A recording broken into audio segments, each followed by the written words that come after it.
Dave Aranda in his 3-4 scheme. Blueprint time, Coach. We've seen other 30 fronts in the conference. What makes this one unique?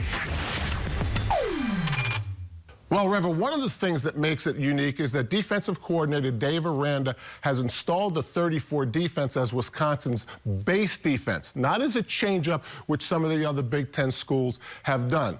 As the name would indicate, the 34 defense has 3 down linemen and 4 linebackers, unlike the 43 defense that has 4 defensive linemen and 3 linebackers, which is the defense most Big Ten schools use. Let's take a look at the 34 defense. Here's your 3 down linemen. There's one right over the center, and there's one over each offensive tackle. Here's your 4 linebackers, and of course, behind the 4 linebackers, you have the secondary. Let's look at a run play that shows us how the linebackers are tied together and the free safety supports. Eric Hemer is going to fill outside in and force the ball to the inside linebackers. There's Caputo, who's going to come down into the box.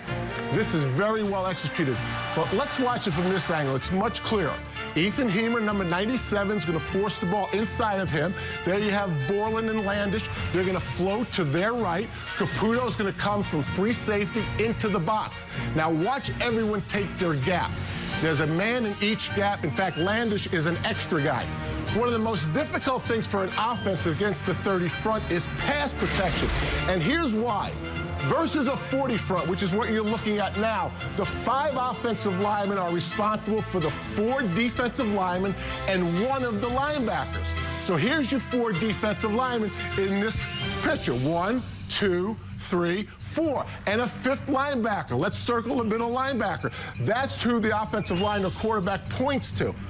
But what about when it's a 30 defense? Here's where it gets complicated. The offensive line is responsible for the 3 down and just 2 of the 4 linebackers. It's harder for the offensive line to figure out which 2 of those linebackers are going to blitz. In this case, it's Chris Borland, and UMass does a pretty good job picking it up. If you're an X and O guy and a scheme guy, this may be the biggest story in the Big Ten to follow this year. Wisconsin going to the 30 defense.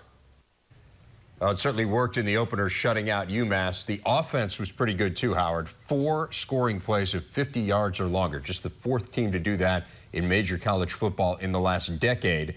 Again, you have to take the opponent into consideration, but they were awfully impressive. Let's go on the field now with the Badgers. Take a look at